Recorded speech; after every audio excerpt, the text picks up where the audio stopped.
Oke, assalamualaikum warahmatullahi wabarakatuh. Selamat bertemu kembali di video editing ya. Saya akan mempresentasikan tentang dasar cerita video editing. Ya. Nanti terkait contoh-contoh video nanti kalian bisa cari sendiri, cari amati di film atau video-video yang kalian tonton. Yang sebagian besar akan menggunakan dasar cerita seperti ini. Nah, jadi di video ini saya tidak banyak menampilkan contoh-contoh penerapannya ya. Nanti silakan kalian bayangkan sendiri tentang penjelasannya, kira-kira adegan seperti apa, kemudian nanti kalian bisa amati di beberapa film ataupun video yang ada. Ketika kalian menonton film, kalian amati bahwa ternyata dia memakai dasar cerita seperti ini. Oke, yang pertama,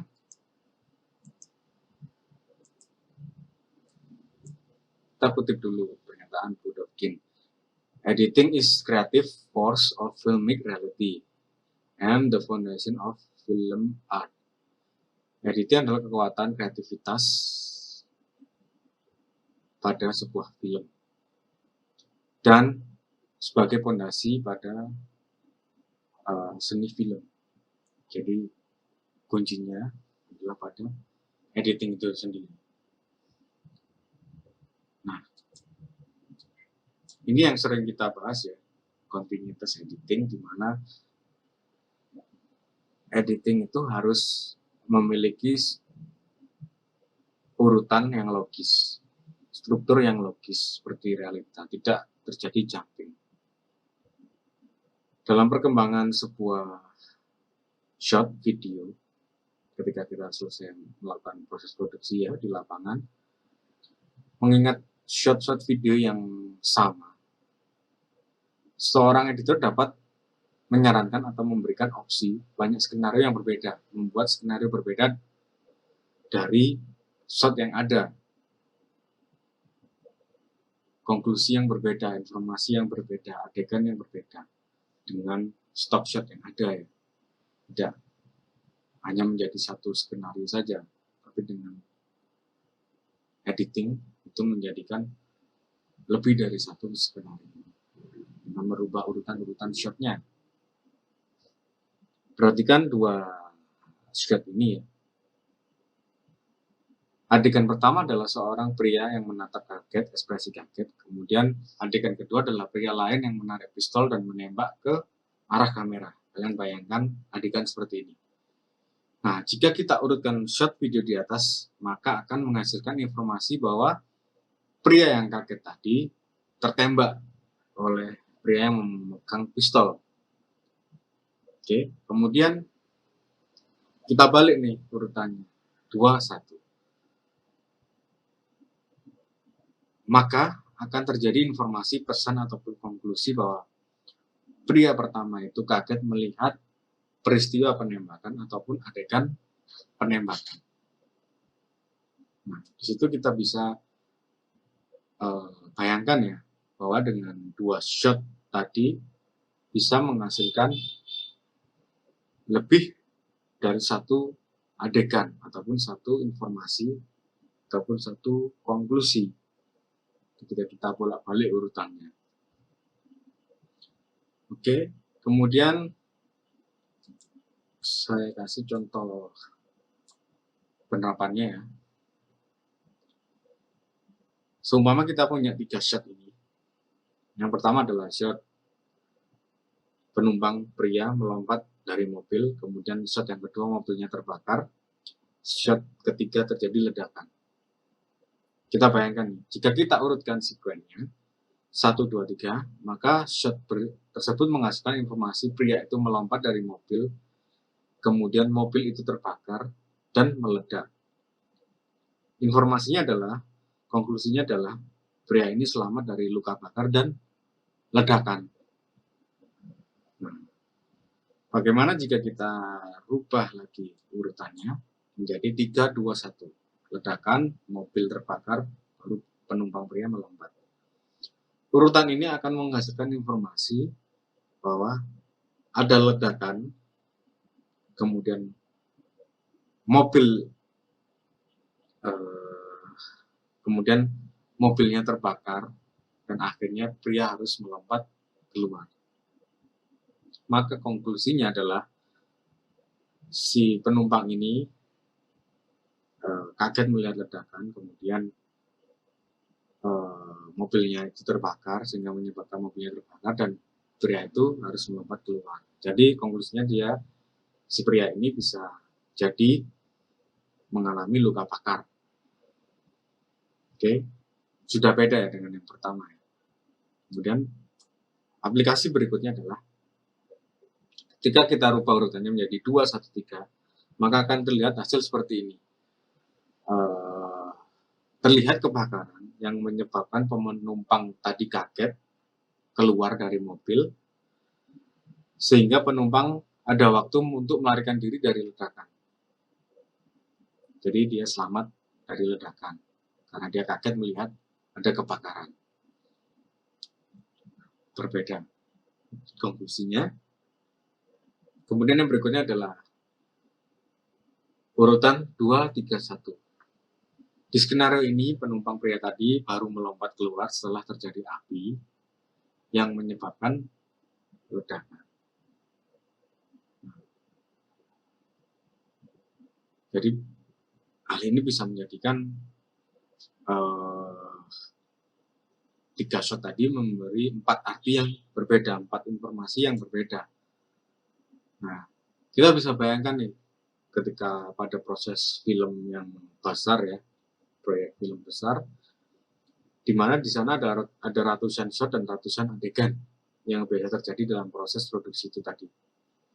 Di situ editor pun memiliki kendali yang sangat kuat atas hasil kontinuitas dasar sebuah cerita dan pesan dari film yang diproduksi hingga menjadi hasil akhir cerita.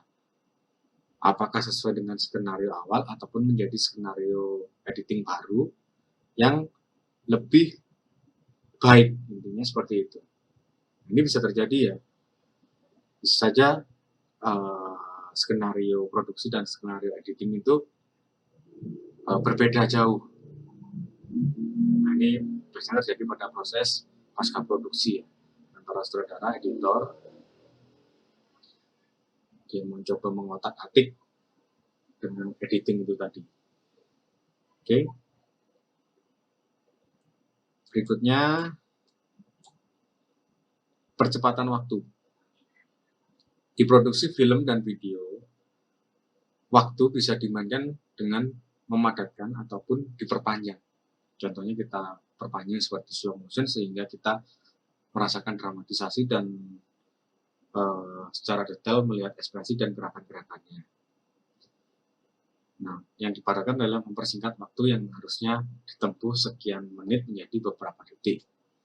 Contohnya adalah ingin menceritakan wanita yang akan pergi kencan di restoran.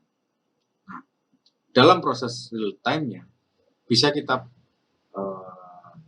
memperlihatkan, artinya kita tampilkan shot-nya dengan urutan wanita melepas pakaian dan menggantungkannya, kemudian menghidupkan shower, kemudian mandi, kemudian mengeringkan rambut, terus mengambil pakaian, melakukan make up, dan mengendarai mobil menuju restoran. Hal ini bisa menghabiskan waktu lebih dari 90 menit. Jadi kita asumsikan penonton itu tadi tidak akan melihat proses itu selama 90 menit. Kalau kita lakukan seperti itu 90 menit, seperti itu kita seperti melihat kamera CCTV. Oke. Nah, dengan pemadatan waktu, percepatan waktu dari contoh cerita tersebut, adegannya yang sebenarnya bisa memakan waktu lebih dari 90 menit bisa kita tampilkan menjadi 20 detik seperti contoh di bawah ini. Jadi kita breakdown, memilih pakaian, shot memilih pakaian 2 detik, kemudian menutup pintu kamar mandi 3 detik, menggulingkan rambut 3 detik, meninggalkan rumah 2 detik, kemudian shot dia sedang menyetir 3 detik, dan tiba di restoran bertemu dengan kekasihnya 3 detik. Nah, ini kita bisa melogikakan ya, bahwa 90 menit tadi kita bisa tampilkan dengan waktu 20 detik dan tidak mengurangi pesan ataupun informasi ataupun peristiwa yang ingin diceritakan. Nah, itu hebatnya kita membuat film dan video, kita bisa mempermainkan waktu di sana. Nah, contoh yang perpanjangan waktu ya.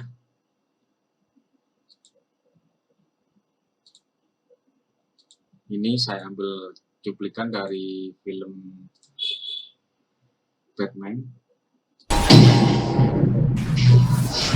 Number 8, The Dark Knight Rises. Some days you just can't get rid of a bomb.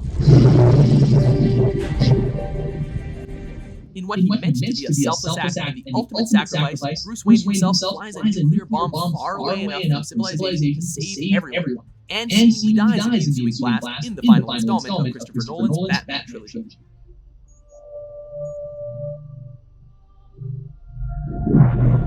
The scene would have been even more poignant if Batman had actually sacrificed himself, but it doesn't matter. The view is impressive, and Batman saved the day on his own terms. Number 7. Oke, kembali. Nah, di perpanjangan waktu tadi, di contoh adegan Batman itu, di waktu yang sebenarnya, waktu bom yang akan meledak hanya memiliki rentang waktu 5 detik ya. Kita bisa lihat di adegan yang tadi, 5 detik. Namun untuk membangun sebuah tensi ketegangan, waktu tersebut diperlambat dengan penambahan shot-shot yang memberi informasi kondisi orang yang ada di dalam adegan tersebut yang sedang melakukan aksi, kemudian ekspresi dari para aktor yang terlibat, dan akhirnya bom itu meledak. Jadi dalam editing Batman ini, dalam scene ini, pada adegan ini, dia membuat penekanan yang lebih terhadap emosional impact-nya. Jadi pengorbanan Batman untuk menyelamatkan manusia-manusia tadi dari ledakan bom nuklir itu dibantu dengan pendekatan emosional dengan ekspresi kesedihan ataupun ekspresi dramatisasi dari aktor yang terlibat pada adegan tersebut. Kita bayangkan ya, jika tidak ada bantuan shot-shot ekspresi tersebut, proses Batman itu mengirim ke laut tadi tanpa ada shot-shot ekspresi wajah ataupun adegan yang lain para aktornya, kita bayangkan maka tidak ada kesan emosional tentang pengorbanan si Batman untuk meledakkan bom itu di tengah laut sehingga menyelamatkan manusia.